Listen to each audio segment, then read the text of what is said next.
on. All right, so what I do is I run around, I look at everything for you. I just put together some of the highlights, so just some of the things that I thought would be worth talking about.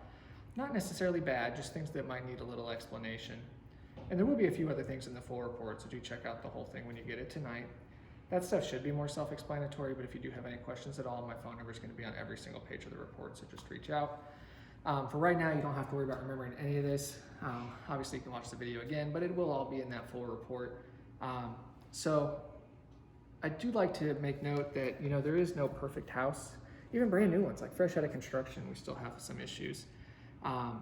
But good news is that anything can be fixed. And I do like to get started up on the roof, and this is a tile roof. So tile roofs have 3 layers. The tile on top is made out of concrete. The tile should last 100 years as long as no one's up there jumping up and down on it, breaking it, stuff like that. Underneath that tile is an underlayment, which is typically a felt paper, usually lasts in the 20 to 30 year range, depending on what they used when they did that original install. Underneath that, you just have your plywood. So overall, the roof looked to be in pretty good shape. I did have several cracked and broken tiles throughout the roof, which is fairly normal on a tile roof. We do see that on pretty much most of the houses. The golf balls don't help. I did have a few golf balls up on the roof, but not a whole lot. Roofers don't get too concerned about these little cracks if it's not exposing that underlayment. This tile's whole job is to protect that underlayment from the sun and the weather. If the sun hits the underlayment, that's when it dries, it shrinks, it cracks, and you get leaks. So little stuff like that, they could caulk, they could seal that, or individual tile replacements are like $3 to $5 a piece and a day's labor for a roofer, so pretty easy. I did have some tiles that were just starting to slide out of place just a little bit. Only the top couple rows and the bottom few rows are actually nailed into place. The rest of them are just held by gravity. So over time, some of them will kind of slide out of place like this. This is super easy. They just need to slide that back up into place. We just want to do that before it starts exposing that underlayment. So again, pretty easy. Now stucco, you're always going to have little gaps, cracks, and holes in your stucco. That's just the nature of the product. It's a concrete product. They wrap around a wood house. The wood expands and contracts with the seasons, but the stucco doesn't. So you just kind of get little cracks. We also have some of these little holes here. These look like golf ball holes. It does get hit occasionally. We are right on the course. But just patching. And where is this on the roof? So this is up on the back patio. So this is like the side of the back patio. Okay. And I had a couple little ones on the back of the house as well. But again, it doesn't look real bad. I've seen houses that just have like a whole back of the house speckled. So given how long the house is here, I don't think it's too bad. Now, when we do have damaged stucco on top of that parapet wall, that's that raised section around the patio there, we just want to get that patched and sealed so water doesn't get on there and kind of work its way down into the walls. So easy stucco patch. Now, I did have some roof leak evidence both in the kitchen here, kind of right behind you on the ceiling. I'm going to stand up, hold on, because I don't want to go backwards from that. So this is right here above the sliding glass door that goes out to the little side patio. Yep, and then I had a small stain as well in that front guest bedroom over by the garage.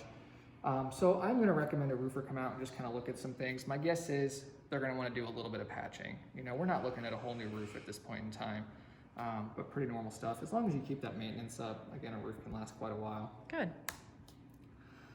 Now, I do have some cracks in the slab out in the garage. This is pretty normal, kind of typical settlement. Arizona has expansive soils. Anytime we get moisture in the soil, things move and shift a little bit. So it is really common to see little cracks like this. I don't get super worried about structure until I get like doors that don't open and close and windows that bind and stuff like that. And I just really don't have a lot of that on this one. But I did have some cracked grout kind of all through this front hallway here. So my guess is if you ever pull that tile up, you're probably going to see some of that same cracking in that area. But again, it looks more typical. You know, it's not really a structure concern, but I just don't want anybody to be surprised if we do some remodeling in the future. We have dual pane windows throughout the house, and dual pane windows are good for sound and energy. Typically, dual pane windows are going to have an argon gas or a vacuum in between the panes of glass. And what happens sometimes is the seals on those windows will fail. And when that seal fails, we get regular air inside the window. Since regular air has moisture in it, over a long period of time, they kind of fog up, they haze over a little bit. You can't clean it because it's in between the panes of glass. We do consider this to be a cosmetic issue. They're still windows, they're gonna keep the rain out, they're gonna keep the heat out. But I did notice it, I think in the dining room and then also in that suite off the master, that I'm gonna call it the office.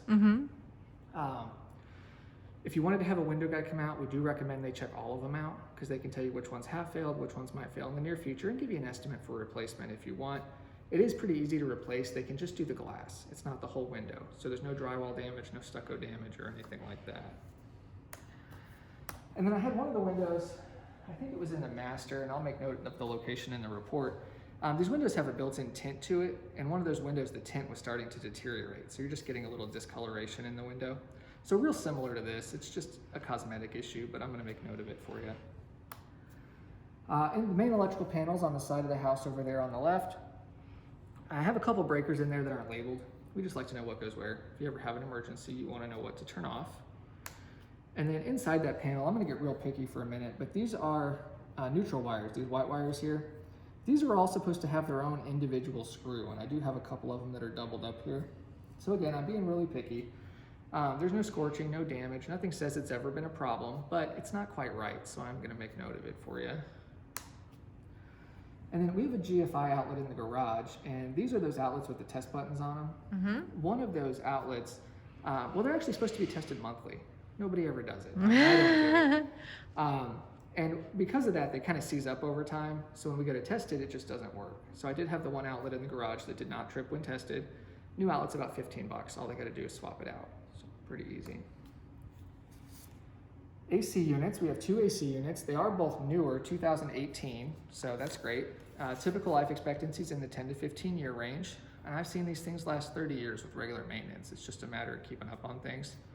The way that we test these is we take the air temperature going into the unit and coming out of the unit. I like to see an 18 to 22 degree split, and I was getting better than 20 degrees throughout the house. So it's actually working really, really well right now.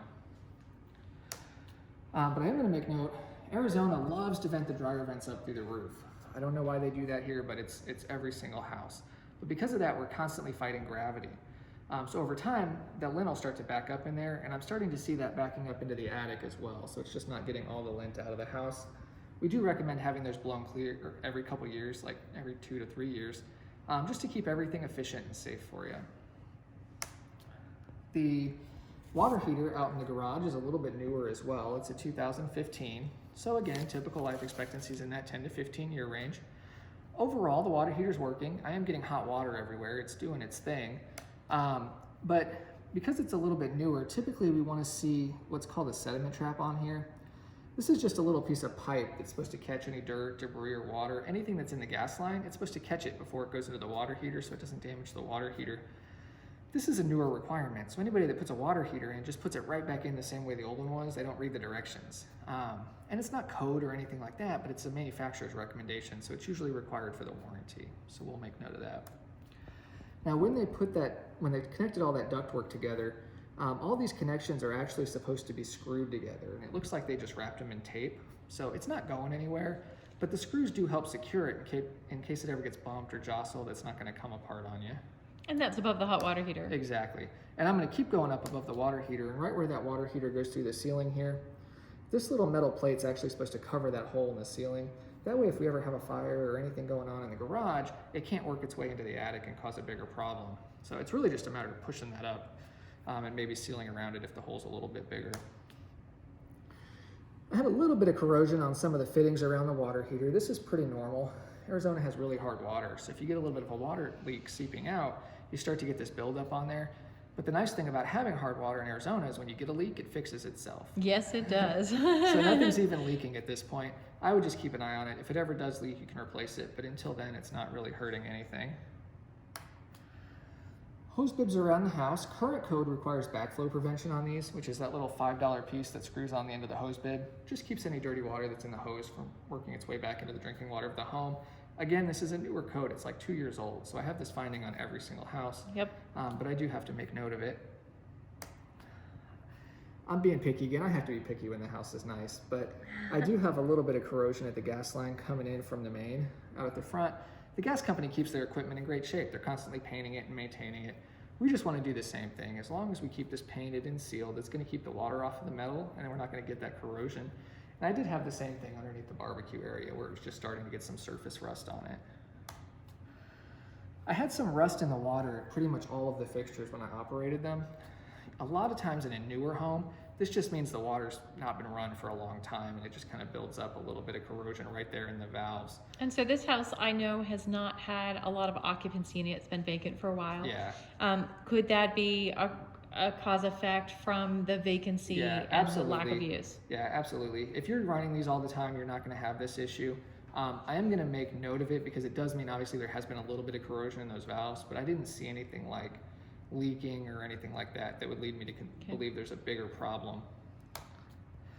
Now at the diverters at both bathtubs and the guest bathrooms, when you pull that knob up, that's supposed to transfer all the water up to the shower head, and it's doing pretty good. It's moving like 90% of the water. You have plenty of pressure for a shower.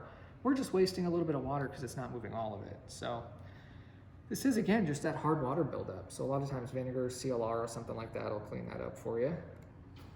Now in the master shower, this valve here, your hot-cold, typically we want to see hot on the left, cold on the right. This one's just backwards. So you will learn real quick, but if you pull that handle off, there's a cartridge in there. A lot of times all it takes to fix this is to swap that cartridge, like pull it out, flip it over, and put it back in. But a plumber would be able to do that for you.